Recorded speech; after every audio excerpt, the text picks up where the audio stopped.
नमस्कार दोस्तों, क्या हाल है। स्वागत है आपका हमारे यूपी बुलेटिन एक टुडे भरोसेमंद न्यूज चैनल में। तो आइए नजर डालते हैं उत्तर प्रदेश के सबसे बड़ी और सबसे चर्चा में रहने वाली खबरों पर। उससे पहले आपसे एक छोटी सी रिक्वेस्ट करना चाहूंगा, यदि आपने हमारे इस चैनल को सब्सक्राइब नहीं किया है तो सब्सक्राइब कर लीजिएगा, क्योंकि हमारे लिए एक सब्सक्राइबर बहुत महत्वपूर्ण का होने वाला है। बहुत मेहरबानी होगी। उत्तर प्रदेश में अगले 24 घंटों के बाद एक बार फिर मानसूनी बारिश का दौर शुरू होने की प्रबल संभावना है, जिससे लोगों को उमस भरी गर्मी से राहत मिलने के साथ ही तापमान में बड़ी गिरावट देखने को मिलेगी। मौसम विभाग के अनुसार 2 अगस्त से प्रदेश के कई हिस्सों में 2 दिनों के लिए भारी बारिश का येलो अलर्ट जारी किया गया है। इस दौरान लखनऊ, वाराणसी और गोरखपुर समेत विभिन्न जिलों में बादल छाए रहने और गरज चमक के साथ बौछारें पड़ने से मौसम सुहाना बना रहेगा।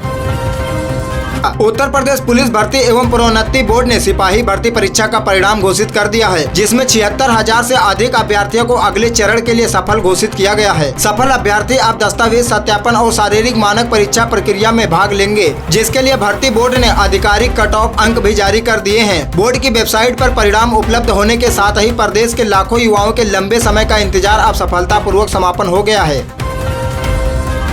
लखनऊ में दबंगों की दबंगाई का मामला सामने आया है। विभूति खंड थाना क्षेत्र में एक युवक की कार पर कथित तौर पर ईंट पत्थरों से हमला किया गया और उसे जान से मारने की धमकी दी गई। पीड़ित राजा धनपत राय का आरोप है कि कुछ लोगों ने स्कॉर्पियो और अन्य वाहनों से उसका पीछा किया, कार को घेरकर क्षतिग्रस्त कर दिया और विरोध करने पर गंभीर परिणाम भुगतने की धमकी दी। पीड़ित ने घटना से जुड़े वीडियो और अन्य साक्ष्य होने का दावा करते हुए पुलिस से शिकायत की है और आरोपियों के खिलाफ कड़ी कार्रवाई की मांग की गई है।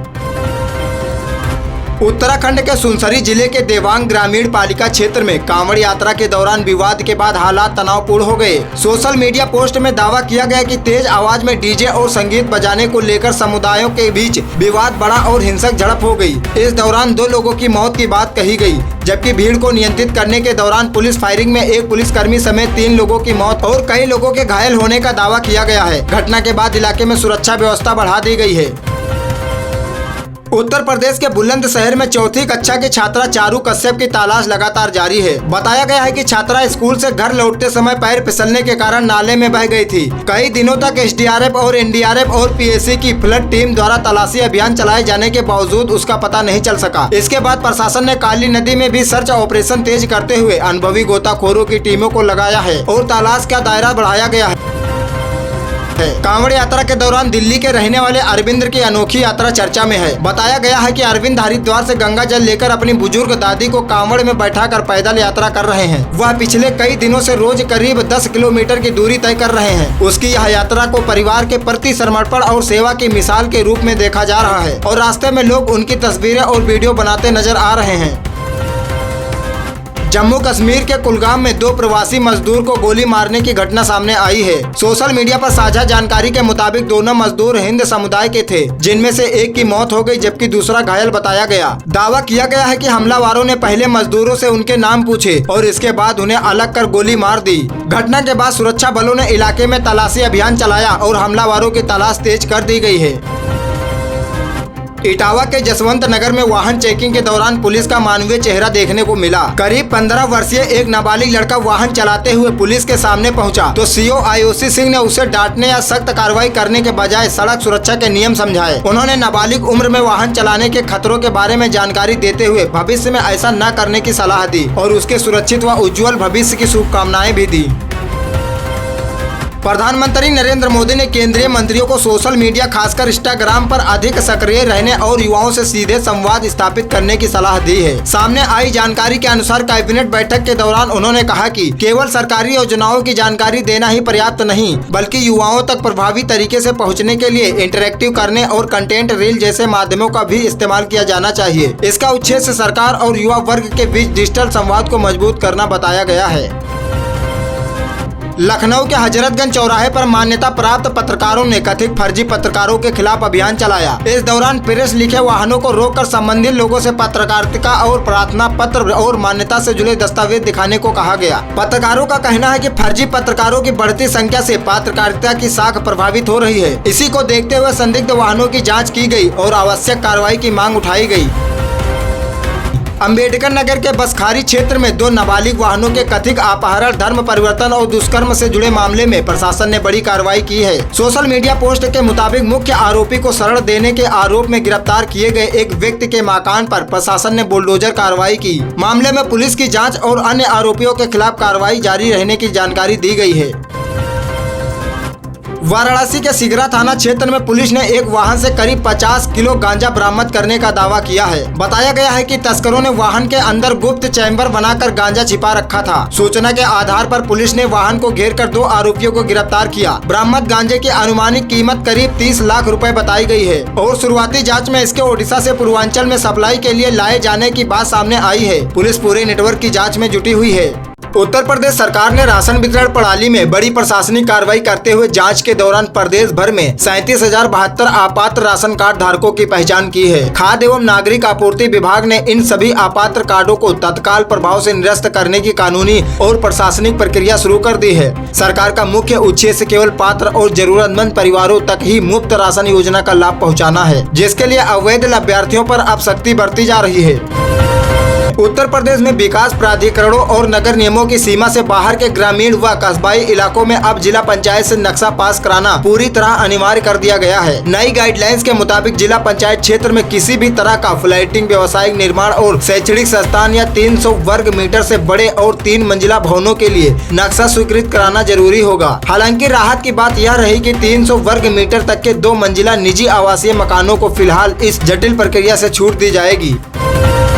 इलाहाबाद हाईकोर्ट ने एक ऐतिहासिक फैसले में स्पष्ट किया है कि गर्भावस्था के आधार पर किसी भी महिला को रोजगार या परीक्षा प्रक्रिया से वंचित करना पूरी तरह असंवैधानिक है। अदालत ने एक याचिका पर सुनवाई करते हुए संबंधित विभाग को निर्देश दिया है कि याचिकाकर्ता महिलाओं को प्रारंभिक अभिकर्ता परीक्षा यानी PET में दोबारा शामिल होने का अवसर दिया जाए। हाईकोर्ट ने तल्ख टिप्पणी करते हुए कहा है कि मातृत्व एक प्राकृतिक अधिकार है और इसके कारण प्रशासनिक प्रक्रियाओं में किसी भी तरह का भेदभाव बर्दाश्त नहीं किया जाएगा। बरेली जोन में कांवड़ यात्रा को शांतिपूर्ण और सुरक्षित तरीके से संपन्न कराने के लिए पुलिस प्रशासन ने सुरक्षा के अभूतपूर्व और अत्याधुनिक इंतजाम किए हैं। इसके तहत पुलिस लाइन में एक हाईटेक जोनल कंट्रोल रूम स्थापित किया गया है, जिसे बरेली जोन के 9 जिलों के लगभग 4700 CCTV कैमरों को सीधा जोड़ा गया है। इन कैमरों के जरिए कांवड़ मार्गों और संवेदनशील इलाकों पर 24 घंटे लगातार डिजिटल निगरानी रखी जाएगी, ताकि किसी भी छोटी से छोटी अप्रिय घटना पर तुरंत काबू पाया जा सके। केंद्र सरकार के PM सूर्य घर मुफ्त बिजली योजना के प्रति उत्तर प्रदेश के नागरिकों में भारी उत्साह देखा जा रहा है, जिसमें सोलर पैनल लगवाने वाले उपभोक्ताओं को 78,000 तक की सब्सिडी प्रदान की जा रही है। इस योजना के लाभार्थियों को न केवल अपनी बिजली पैदा करने का मौका मिल रहा है, बल्कि उन्हें हर महीने 300 यूनिट तक मुफ्त बिजली का सीधा लाभ भी मिल रहा है। सरकार का लक्ष्य इस पहल के जरिए हरित ऊर्जा को बढ़ावा देना और मध्यम वर्ग के बिजली बिल के बोझ को कम करना है। समाजवादी पार्टी के राष्ट्रीय अध्यक्ष अखिलेश यादव ने केंद्र सरकार की EV और एथेनॉल नीति को लेकर भाजपा सरकार पर तीखा तंज कसा है। उन्होंने सोशल मीडिया प्लेटफॉर्म पर लिखा है कि सपा इन सरकारी नीतियों से पूरी तरह आजाद है, क्योंकि उनकी साइकिल की रफ्तार जोरदार है। अखिलेश यादव ने एथेनॉल ब्लेंडिंग को सरकारी मिलावट और मुनाफाखोरी करार देते हुए आरोप लगाया है कि इससे गाड़ियों की माइलेज और इंजन की उम्र घट रही है, जिसका सीधा आर्थिक नुकसान प्रदेश की आम जनता को भुगतना पड़ रहा है।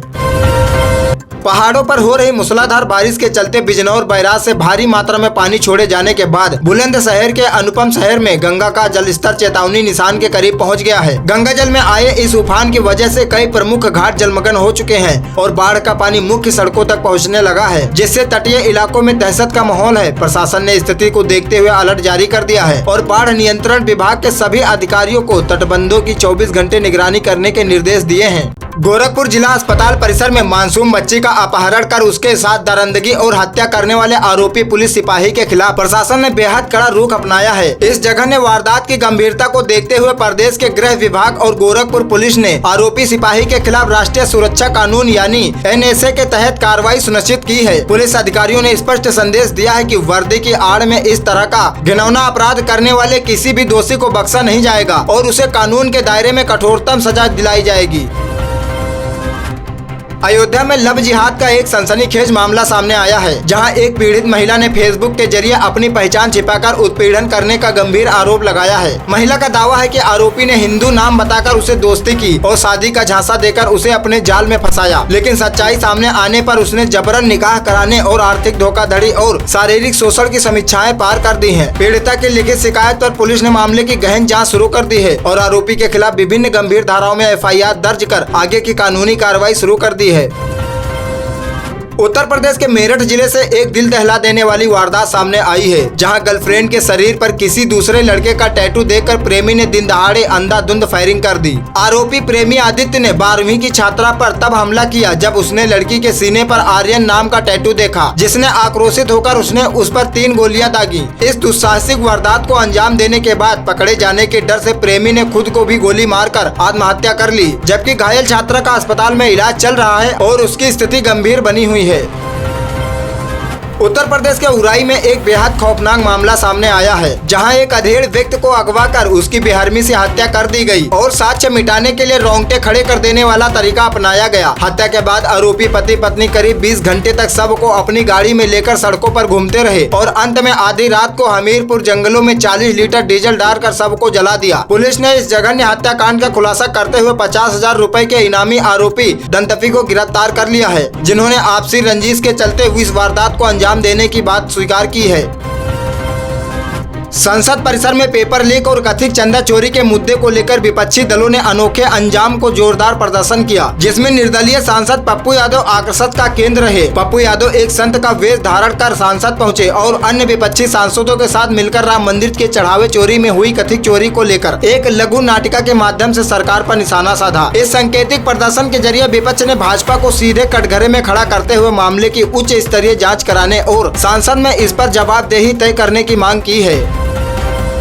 आगामी 2027 के उत्तर प्रदेश विधानसभा चुनावों को लेकर भारतीय जनता पार्टी के एक आंतरिक सर्वे की रिपोर्ट ने राजनीतिक गलियारों में खलबली मचा दी है, जिसमें सत्ता विरोधी लहर के कारण पार्टी को बड़ी संख्या में सीटों का नुकसान आशंका जताई गई है। सूत्रों के मुताबिक सर्वे में 52 से 67 सीटों के संभावित नुकसान का आकलन किया गया है और परिस्थितियों को सुधारने के लिए लगभग 35% मौजूदा विधायकों के टिकट काटने की सिफारिश की गई है। हालांकि पार्टी संगठन ने अभी इसकी आधिकारिक पुष्टि नहीं की है, लेकिन नए चेहरों को मौका देने की चर्चाओं ने कई दिग्गजों की धड़कनें बढ़ा दी हैं। उत्तर प्रदेश के प्रयागराज में एक बेहद अजीबोगरीब मामला सामने आया है, जहां सरकारी दस्तावेजों में मृत घोषित की जा चुकी चंदा देवी ने अपने जीवित होने का कानूनी हक पाने के लिए इलाहाबाद हाई कोर्ट का दरवाजा खटखटाया है। महिला का आरोप है कि जिंदा होने के बावजूद उसे मृत दिखा दिया गया, जिसके कारण न तो इसका राशन कार्ड बन पा रहा है और न ही उसे किसी अन्य सरकारी योजना का लाभ मिल रहा है। मामले की संवेदनशीलता को देखते हुए हाई कोर्ट ने प्रयागराज के जिला अधिकारी और जिला पूर्ति अधिकारी से जवाब तलब कर पूछा है कि एक जीवित नागरिक को कागजों पर मृत तो कैसे घोषित कर दिया गया। फिरोजाबाद जिले के एक निजी विद्यालय में एक शिक्षिका द्वारा मासूम छात्र के साथ की गई अमान्यता ने सबको झकझोर कर रखा है, जहां मामूली बात पर कक्षा में 4 साल के बच्चे के आंख में पेंसिल घोंप दी गई। पीड़ित छात्र के परिजनों का आरोप है कि शिक्षिका ने न केवल बच्चे की आंख को गंभीर चोट पहुंचाई, बल्कि उसके बड़े भाई के साथ भी बेरहमी से मारपीट की। शिकायत के आधार पर पुलिस ने स्कूल प्रबंधक निदेशक और आरोपी शिक्षिका के खिलाफ प्राथमिकी दर्ज कर ली है और बच्चे का मेडिकल परीक्षण कराकर कानूनी जाँच को तेज कर दिया गया है। फतेहपुर के सर्वोदय इंटर कॉलेज में छात्रों के उग्र विरोध प्रदर्शन के बाद अब कॉलेज प्रशासन ने व्यवस्थाओं को दुरुस्त करने की कवायद तेज कर दी है, जिसके तहत खेल मैदान की सफाई और 35 नए पंखे लगाने का काम शुरू हो गया है। हालांकि प्रदर्शन के दौरान दीवारों पर चिपकाए गए जैन अल्फा के पोस्टरों ने पुलिस के कान खड़े कर दिए हैं और अब इस बात की गहन जाँच की जा रही है कि छात्रों को उकसाने के पीछे किसकी साजिश थी। पुलिस यह पता लगाने में जुटी है कि इस प्रदर्शन के लिए फंडिंग कहां से आ रही थी और कौन से बाहरी तत्व छात्रों के जरिए माहौल बिगाड़ने की कोशिश। बरेली में गुरुवार सुबह अचानक हुए 2 भीषण धमाकों से पूरे शहर में हड़कंप मच गया और दहशत के मारे लोग अपने घरों से बाहर निकल आए। ये धमाके इतने जोरदार थे कि शहर के कई इलाकों में मकानों के दरवाजे और खिड़कियां तक हिल गईं, जिससे किसी बड़े हादसे या भूकंप की आशंका जताई जाने लगी। प्रारंभिक कयासों के अनुसार यह आवाज वायुसेना के लड़ाकू विमान द्वारा सोनिक बूम पैदा करने की वजह से हो सकती है। हालांकि अभी तक वायुसेना या किसी अन्य प्रशासन की ओर से इस धमाके के पीछे वास्तविक वजह की कोई आधिकारिक पुष्टि नहीं की गई है। कानपुर में गंगा नदी के तट पर सेल्फी लेने का जुनून 4 सहेलियों के लिए उस समय मुसीबत बन गया जब संतुलन बिगड़ने के कारण वे एक साथ गहरे पानी में डूबने लगी। मौके पर मौजूद स्थानीय दुकानदारों और साहसी गोताखोरों ने तुरंत नदी में छलांग लगाकर कड़ी मशक्कत के बाद तीनों लड़कियों को सुरक्षित बाहर निकाल लिया। हालांकि चौथी लड़की अभी भी लापता है और उसकी तलाश जल पुलिस और रेस्क्यू टीमें लगातार सर्च ऑपरेशन चला रही हैं। उत्तर प्रदेश के सुल्तानपुर जिले में लखनऊ वाराणसी राष्ट्रीय राजमार्ग पर शुक्रवार तड़के एक तेज रफ्तार टूरिस्ट क्रूकर का टायर फटने से बड़ा हादसा हो गया। अनियंत्रित वाहन डिवाइडर से टकरा गया जिससे चालक समेत 14 यात्री घायल हो गए। इनमें 4 की हालत गंभीर बताई जा रही है जिनमें मेडिकल कॉलेज रेफर किया गया है। पुलिस ने वाहन को कब्जे में लेकर हाईवे पर यातायात सामान्य करा दिया है। हरदोई जिले में 2 दोस्तों की धारदार हथियार से निर्मम हत्या का सनसनीखेज मामला सामने आया है। दोनों के सर्व निर्माणाधीन पानी की टंकी के पास मिलने के बाद परिजनों और ग्रामीणों में आक्रोश फैल गया। पुलिस और फोरेंसिक टीम ने मौके से साक्ष्य जुटाकर आरोपियों की गिरफ्तारी के लिए विशेष टीमें गठित कर दी हैं। उत्तराखंड और अन्य पहाड़ी क्षेत्रों में हो रही मूसलाधार बारिश का असर अब उत्तर प्रदेश के मैदानी इलाकों में भी दिखने लगा है। बिजनौर बैराज से छोड़े गए भारी पानी के कारण गंगा उफान पर है और काटान से 220 केवी ट्रांसमिशन लाइन के 3 टावर नदी में समा गए हैं। प्रशासन ने तटीय गाँवों में हाई अलर्ट जारी कर ऊर्जा निगम को वैकल्पिक बिजली व्यवस्था के निर्देश दिए हैं। उत्तर प्रदेश के रामपुर जिले में 2 पत्नियों के बीच पति के रहने को लेकर पंचायत का 3 दिन वाला फैसला महज 1 सप्ताह में ही विफल हो गया। आपसी विवाद के बाद छोटी पत्नी अपनी मासूम बेटी को लेकर घर छोड़कर चली गई। फिलहाल पुलिस को कोई औपचारिक शिकायत नहीं मिली है, लेकिन पंचायत के इस अनोखे फैसले की चर्चा पूरे इलाके में हो रही है। बिजनौर जिले के 14 वर्ष पुराने बहुचर्चित प्रबल हत्याकांड में अदालत ने बाप बेटे समेत 7 आरोपियों को उम्र कैद की सजा सुनाई है। वर्ष 2022 में हुई इस हत्या के मामले में अदालत के साक्ष्यों और गवाहों के आधार पर सभी आरोपियों को दोषी मानते हुए भारी अर्थदंड भी लगाया गया है। लंबे इंतजार के बाद पीड़ित परिवार को न्याय मिला है। ताजनगरी आगरा के खेरिया स्थित पूर्व माध्यमिक विद्यालय के 78 मासूम बच्चे पिछले 2 वर्षों से खुले मैदान में पढ़ाई करने को मजबूर हैं। वर्ष 2024 में जर्जर भवन गिराए जाने के बाद अब तक नया भवन नहीं बन पाया है। भवन के अभाव में बच्चों की पढ़ाई और स्वास्थ्य दोनों प्रभावित हो रहे हैं, जिससे अभिभावकों में नाराजगी बढ़ रही है। उत्तर प्रदेश के मऊ जिले में पुलिस ने अवैध संबंधों से जुड़े एक सनसनीखेज हत्याकांड का खुलासा किया है। युवक की हत्या के आरोप में उसकी पत्नी और उसके प्रेमी को गिरफ्तार किया गया है। पुलिस के अनुसार प्रेम संबंधों में बाधा बनने पर दोनों ने मिलकर हत्या की साजिश रची। हत्या में प्रयुक्त हथियार बरामद कर दोनों आरोपियों को न्यायिक हिरासत में भेज दिया गया है। उत्तर प्रदेश के अमेठी जिले में एक हृदय विदारक हादसे में मां और बेटे की तालाब में डूबने से मौत हो गई। बताया जा रहा है कि भैंस को तालाब से बाहर निकालने के दौरान दोनों गहरे पानी में चले गए। ग्रामीणों ने बचाने की कोशिश की, लेकिन तब तक उनकी मौत हो चुकी थी। पुलिस ने शवों को पोस्टमार्टम के लिए भेज दिया है। अलीगढ़ जिले में पुलिस ने एक नामी स्पा सेंटर की आड़ में चल रहे हाईटेक देह व्यापार नेटवर्क का भंडाफोड़ किया है। छापेमारी के दौरान कई युवतियों और पुरुषों को हिरासत में लिया गया तथा मोबाइल फोन और अन्य दस्तावेज बरामद किए गए। पुलिस ने स्पा संचालन के खिलाफ मुकदमा दर्ज कर पूरे नेटवर्क की जाँच तेज कर दी है। समाजवादी पार्टी के राष्ट्रीय अध्यक्ष अखिलेश यादव ने 2027 के उत्तर प्रदेश विधानसभा चुनाव को लेकर अभी से हुंकार भर दी है। बदायूं दौरे के दौरान उन्होंने दावा किया है कि आगामी चुनाव के लिए उम्मीदवारों के टिकट लगभग तय हो चुके हैं। पत्रकारों से बातचीत में उन्होंने कहा है कि पार्टी पूरी रणनीति के साथ चुनावी मैदान में उतरने को तैयार है और जमीनी स्तर पर कार्यकर्ताओं को सक्रिय कर दिया गया है। उनके इस बयान से टिकट की उम्मीद लगाए बैठे दावेदारों के बीच राजनीतिक हलचल तेज हो गई है। इलाहाबाद हाईकोर्ट के एक न्यायाधीश ने केडीन युक्त कफ सिरप मामले से जुड़ी याचिकाओं की सुनवाई से खुद को अलग करते हुए न्यायिक मर्यादा पर गंभीर टिप्पणी की है। उन्होंने कहा है कि जमानत के लिए न्यायाधीशों तक निजी पहुंच बनाने की कोशिश न्यायपालिका के लिए बेहद चिंताजनक है। न्यायमूर्ति ने मामले की फाइल मुख्य न्यायाधीश के समक्ष भेजने के निर्देश दिए हैं ताकि इसे किसी अन्य पीठ को सौंपा जा सके। बहुजन समाज पार्टी की राष्ट्रीय अध्यक्ष मायावती ने भदोही जिले के नाम पर फिर संत रविदास नगर किए जाने के फैसले को स्वागत करते हुए योगी सरकार का आभार जताया है। साथ ही उन्होंने कासगंज जिले का नाम बदलकर काशीराम नगर बहाल करने की अपनी पुरानी मांग भी दोहराई। मायावती ने कहा कि बहुजन पुरुषों को सम्मान में रखे नए नामों को पूर्व स्थिति में बहाल करना जन भावनाओं का सम्मान होगा। आजाद समाज पार्टी काशीराम के अध्यक्ष चंद्रशेखर आजाद ने 2027 के विधानसभा चुनावों की तैयारियां तेज करते हुए 45 विधानसभा प्रभारियों की पहली आधिकारिक सूची जारी कर दी है। माना जा रहा है कि इन्हीं प्रभारियों में से कई को चुनावी टिकट दिया जा सकता है। पार्टी ने सामाजिक और जातीय समीकरणों को ध्यान में रखते हुए संगठन को ब्लॉक स्तर पर मजबूत करने की रणनीति बनाई है। दिल्ली के जंतर मंतर पर प्रदर्शन के दौरान प्रधानमंत्री नरेंद्र मोदी के खिलाफ कथित आपत्तिजनक टिप्पणी करने के मामले में नोएडा के एक्सप्रेसवे थाने में एक युवती के खिलाफ 0 FIR दर्ज की गई है। अधिवक्ता की शिकायत पर दर्ज यह मामला आगे की जांच के लिए दिल्ली पुलिस को भेज दिया गया है। वहीं काकरोच जनता पार्टी के प्रवक्ताओं ने इस कार्रवाई का विरोध करते हुए इसे अभिव्यक्ति की आजादी से जुड़ा मामला बताया है। मुख्यमंत्री योगी आदित्यनाथ के हालिया बयानों पर आम आदमी पार्टी के राष्ट्रीय सभा सांसद संजय सिंह ने पटवार करते हुए भाजपा को इतिहास के मुद्दे पर घेरा है। उन्होंने कहा है कि इतिहास को राजनीतिक सुविधा के अनुसार पेश किया जाना चाहिए। इस बयान के बाद विपक्षी दलों की ओर से सत्ता पक्ष पर राजनीतिक हमले और तेज हो गए हैं। लखनऊ के विश्वविद्यालय के 69वें शिक्षांत समारोह में राज्यपाल की मौजूदगी में पूर्ण ई-ऑफिस प्रणाली का शुभारंभ किया गया है। इस अवसर पर 12,25,000 से अधिक विद्यार्थियों को डिजिटल माध्यम से ई-डिग्री प्रदान की गई। विश्वविद्यालय प्रशासन का कहना है कि इससे दस्तावेज का सत्यापन आसान होगा और पूरी व्यवस्था अधिक पारदर्शी एवं पेपरलेस बनेगी। अयोध्या छावनी बोर्ड में आउटसोर्स कर्मचारियों की नियुक्ति में कथित भ्रष्टाचार का CBI ने भंडाफोड़ किया है। टीम ने एक कर्मचारी को 60,000 रुपए की रिश्वत लेते हुए गिरफ्तार किया, जिसके बाद से कई अभ्यर्थी के दस्तावेज भी बरामद हुए हैं। अब जांच एजेंसी इस पूरे नेटवर्क में शामिल अन्य लोगों की भूमिका की भी पड़ताल कर रही है। ग्रेटर नोएडा के पास प्रस्तावित new Noida mega Australian project को लेकर जमीन पर काम तेज हो गया है। राजस्व विभाग की टीमों ने 37 चिन्हित गांवों में भूमि का सर्वे और भौतिक सत्यापन शुरू कर दिया है। करीब 2009 वर्ग किलोमीटर में विकसित होने वाला यह प्रोजेक्ट भविष्य में बड़े औद्योगिक और लॉजिस्टिक्स हब के रूप में विकसित किया जाएगा, जिससे रोजगार के व्यापक अवसर पैदा होने की उम्मीद है।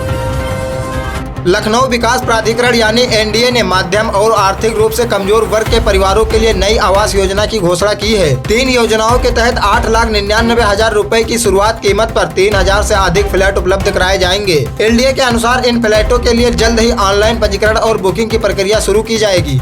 मेरठ के जिला अधिकारी डॉक्टर VK सिंह ने कांवड़ यात्रा की तैयारियों और सुरक्षा व्यवस्था को देखते हुए 12 अगस्त तक जिले के सभी सरकारी अधिकारियों और कर्मचारियों के अवकाश रद्द कर दिए हैं। बिना पूर्व अनुमति जिला मुख्यालय छोड़ने पर भी रोक लगा दी गई है। साथ ही सभी अस्पतालों और स्वास्थ्य सेवाओं को 24 घंटे हाई अलर्ट मोड पर रहने के निर्देश दिए हैं, ताकि किसी भी आपदा स्थिति से तुरंत निपटा जा सके। इलाहाबाद हाईकोर्ट ने महत्वपूर्ण टिप्पणी करते हुए कहा है कि बिना ठोस और वैधानिक कारण के किसी भी नागरिक के जाति प्रमाण पत्र आवेदन खारिज नहीं किया जा सकता। अदालत ने स्पष्ट किया है कि आवेदन अस्वीकार करने की स्थिति में अधिकारियों को लिखित और न्याय संगत कारण बताना होगा। हाईकोर्ट ने प्रदेश भर के संबंधित अधिकारियों को नियमों को सख्ती से पालन करने के निर्देश दिए हैं। मध्य पूर्व में जारी सैन्य संघर्ष के बीच 16 भारतीय नागरिकों की मौत की पुष्टि केंद्र सरकार ने संसद में की है। सरकार ने बताया है कि भारतीय दूतावास प्रभावित परिवारों के संपर्क में है और वहां मौजूद अन्य भारतीयों की सुरक्षा के लिए लगातार प्रयास किए जा रहे हैं। मृतकों के पार्थिव शरीरों को जल्द भारत लाने की प्रक्रिया भी शुरू कर दी गई है। उत्तर प्रदेश माध्यमिक शिक्षक संघ ने पुरानी पेंशन योजना की बहाली और 15 सूत्रीय मांगों को लेकर प्रदेश भर के जिला मुख्यालयों पर विरोध प्रदर्शन किया। शिक्षकों ने मुख्यमंत्री के नाम पर ज्ञापन सौंपते हुए लंबित मांगों को जल्द समाधान की अपील की है। संगठन ने चेतावनी दी है कि मांगे पूरी नहीं होने पर प्रदेश व्यापी आंदोलन शुरू किया जाएगा। मिर्जापुर जिले में 1 जुलाई से मनरेगा के स्थान पर विकसित भारत ग्रामीण रोजगार एवं आजीविका मिशन गारंटी योजना लागू कर दी गई है। इसके तहत अब तक 13,512 से अधिक ग्रामीणों को रोजगार दिया जा चुका है। योजना में बायोमेट्रिक उपस्थित और आधुनिक IT सिस्टम लागू किए गए हैं, जिससे पारदर्शिता बढ़ाने और फर्जीवाड़े पर रोक लगाने का दावा किया गया है। भारतीय शेयर बाजार में कारोबारी सप्ताह के आखिरी दिन ऑटो, IT और बैंकिंग शेयरों में जोरदार खरीदारी देखने को मिली। इसके चलते सेंसेक्स 78,000 अंक के स्तर को पार कर गया, जबकि निफ्टी 24,300 अंक के ऊपर बंद हुआ। बाजार विशेषज्ञों का कहना है कि वैश्विक सकारात्मक संकेतों और विदेश निवेशकों की खरीदारी से बाजार में यह मजबूती देखने को मिली।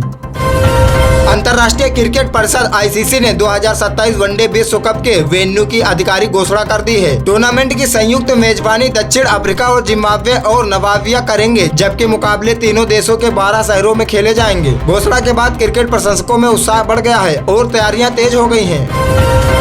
आगरा के आलोक नगर चौराहे पर रिहायशी इलाके में संचालित शराब ठेके विरोध में स्थानीय महिला ने सड़क जाम कर प्रदर्शन किया। उनका आरोप है कि ठेके की वजह से इलाके में असामाजिक तत्वों का जमावड़ा लगा रहता है। आबकारी विभाग ने प्रदर्शनकारियों को आश्वासन दिया है कि नियमों के अनुसार ठेके को दूसरी जगह स्थानांतरित करने की प्रक्रिया शुरू की जाए। उत्तर प्रदेश के प्राथमिक शिक्षा विभाग ने लापरवाही बरतने वाले शिक्षकों पर कड़ी कार्रवाई करते हुए अमेठी के एक सहायक अध्यापक को सेवा से बर्खास्त कर दिया है। विभाग के अनुसार शिक्षक लंबे समय से बिना अनुमति अनुपस्थित थे और पहले की कई बार निलंबित किए जा चुके थे। अधिकारियों ने कहा कि अनुशासनहीनता पर आगे भी सख्त कार्रवाई जारी रहेगी। उत्तर प्रदेश की प्रमुख सब्जी मंडियों में लगातार बारिश के कारण हरी सब्जियों के दामों में तेज बढ़ोतरी दर्ज की गई है। व्यापारियों के अनुसार टमाटर, धनिया, अदरक और हरी मिर्च के दाम 30% तक बढ़ गए हैं। हालांकि बाहरी राज्यों से आलू और प्याज की पर्याप्त आपूर्ति होने से इनके दामों में हल्की राहत देखने को मिल रही है। उत्तर प्रदेश के अमेठी में मानवता को शर्मसार करने वाली एक हृदय विदारक घटना सामने आई है, जहां एक अधेड़ व्यक्ति पर महिला से दुष्कर्म का आरोप लगा है। घटना के बाद पूरे इलाके में आक्रोश का माहौल है और एहतियातन भारी पुलिस बल तैनात किया गया है। पुलिस ने त्वरित कार्रवाई करते हुए आरोपी को गिरफ्तार कर लिया है और उसके खिलाफ संबंधित धाराओं में कानूनी कार्रवाई शुरू कर दी है। फिरोजाबाद के टाकुर्द इलाके में शुक्रवार तड़के एक महिला गंभीर हालत में मिली, जिसे पुलिस ने तुरंत ड्रामा सेंटर में भर्ती कराया, जहां उसकी हालत नाजुक बनी हुई है। महिला की नाबालिग बेटी ने आरोप लगाया है कि 2 युवकों ने पैसों की मांग पूरी न होने पर पत्थर से हमला कर दिया। पुलिस दुष्कर्म की आशंका समेत सभी पहलुओं से मामले की जाँच कर रही है और जल्द ही खुलासे का दावा किया है। मथुरा के सौत क्षेत्र में गोवर्धन परिक्रमा कर लौट रहे जीजा साले की बाइक को मखेरा पुलिया के पास एक तेज रफ्तार अज्ञात वाहन ने टक्कर मार दी। हादसे में 30 वर्षीय राकेश की मौके पर मौत हो गई, जबकि उसके जीजा गंभीर रूप से घायल हो गए। पुलिस सीसीटीवी फुटेज के आधार पर फरार वाहन चालक की तलाश कर रही है और मामले की जाँच शुरू कर दी गई है। बिजनौर जिले के सिहारा थाना क्षेत्र में 7 साल पुराने प्रेम संबंध का दर्दनाक अंत सामने आया है। शादी को लेकर हुए विवाद में एक युवक की हत्या के आरोप में उसकी प्रेमिका और उसके भाइयों समेत 3 लोगों को गिरफ्तार किया गया है। पुलिस के अनुसार युवक को बहाने से बुलाकर वारदात को अंजाम दिया गया, जबकि अन्य संदिग्धों की भूमिका भी जाँच की जा रही है। उत्तर प्रदेश के उन्नाव जिले में लखनऊ कानपुर एलिवेटेड एक्सप्रेस पर एक बार फिर सड़क धंसने की घटना सामने आई है, जिससे निर्माण गुणवत्ता पर सवाल उठने लगे हैं। NHAI ने कहा है कि एक्सप्रेसवे पूरी तरह से सुरक्षित है और एहतियात के तौर पर मरम्मत का कार्य कराया जा रहा है। हालांकि लगातार सामने आ रही ऐसी घटनाओं से यात्रियों की चिंता बढ़ रही है। नोएडा में प्रधानमंत्री के खिलाफ कथित अभद्र टिप्पणी के मामले में दर्ज 0 FIR का कांग्रेस जनता पार्टी के प्रस्ताव सौरभ दास ने विरोध किया है। उन्होंने इसे सत्ता का दुरुपयोग बताते हुए कहा कि पुलिया को युवाओं के बजाय गंभीर अपराधों पर ध्यान देना चाहिए। इस बयान के बाद मामले को लेकर राजनीतिक बहस तेज हो गई है। सावन मास और आगामी त्योहारों के बीच उत्तर प्रदेश के सराफा बाजार में सोने चांदी की कीमतों में फिलहाल स्थिरता बनी हुई है। कारोबारियों के अनुसार वैश्विक संकेतों और स्थानीय मांग के संतुलन से ग्राहक को राहत मिली है। रक्षाबंधन और सावन के चलते आने वाले दिनों में आभूषणों की मांग बढ़ने की उम्मीद जताई जा रही है।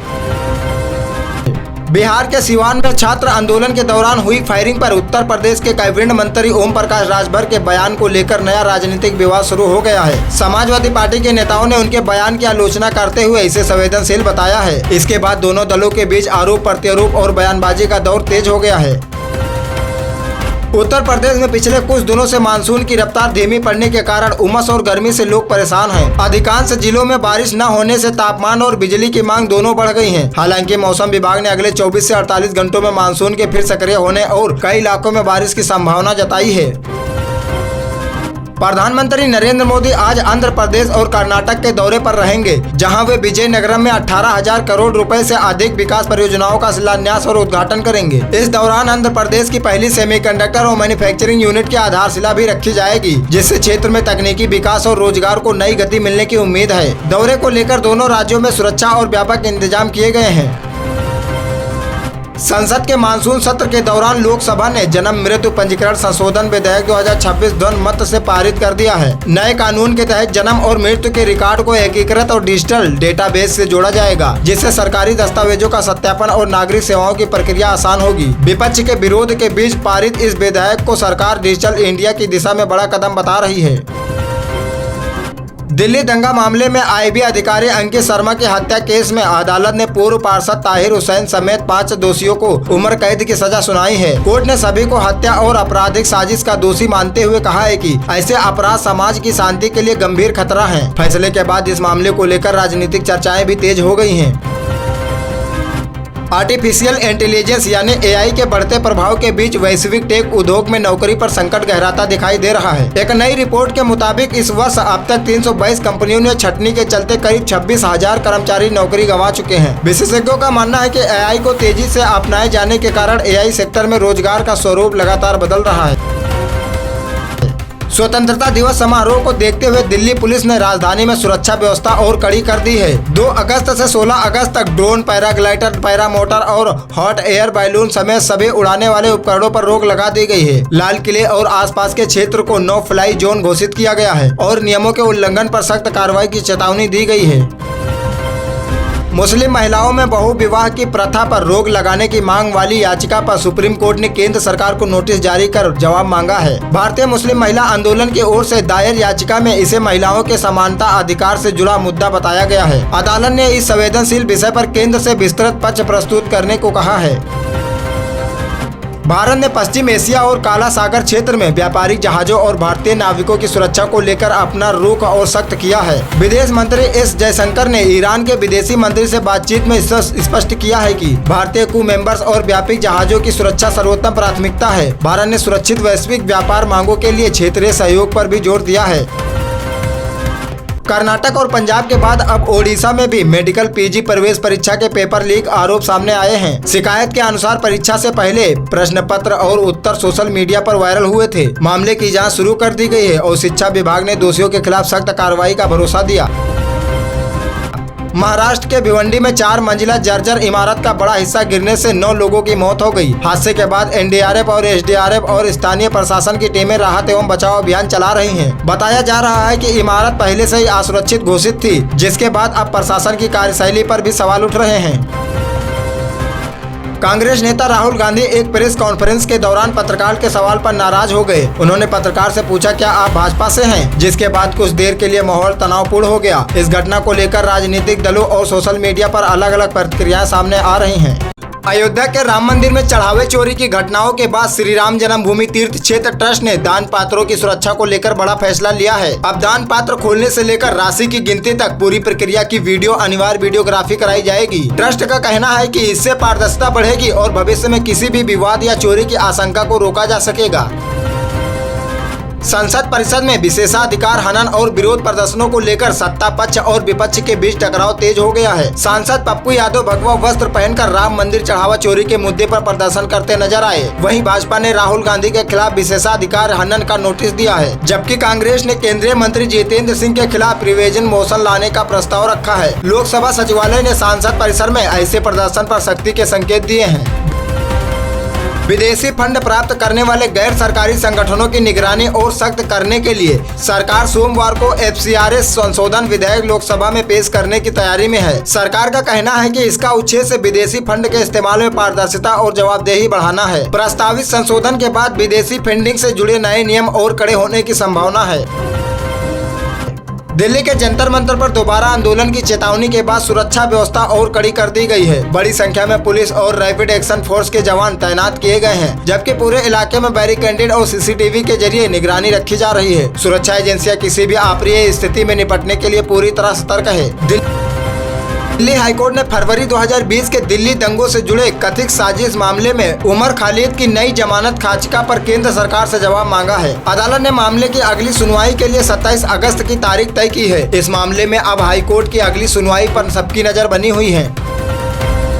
बिहार के भोजपुर जिले के चर्चित भरत तिवारी इनकाउंटर मामले में जांच एजेंसियों ने पहली गोली चलाने के आरोपी एक STF जवान को गिरफ्तार कर लिया है। जांच के दौरान पुलिसकर्मियों की भूमिका संदिग्ध मिलने के बाद अन्य अधिकारियों की भी जांच की जा रही है। प्रशासन ने कहा है कि कानून के उल्लंघन पर किसी को भी बख्शा नहीं जाएगा। कावेरी जल बंटवारे को लेकर तमिलनाडु और कर्नाटक के बीच विवाद फिर गहरा गया है। तमिलनाडु सरकार ने आरोप लगाया है कि निर्धारित हिस्से का पानी नहीं छोड़ा जा रहा है, जिससे किसानों को नुकसान हो रहा है। राज्य सरकार ने इस मामले में सुप्रीम कोर्ट का रुख करने का फैसला किया है। जम्मू कश्मीर में लगातार बारिश और खराब मौसम के कारण अमरनाथ यात्रा को बालटाल बेस कैंप के अस्थायी रोक को रोका गया है। प्रशासन ने यात्रियों से मौसम सामान्य होने तक बेस कैंप में ही रुकने और सुरक्षा बलों को निर्देश का पालन करने की अपील की है। मौसम विभाग ने दामो मार्गों पर फिसल और जलभराव की चेतावनी दी है।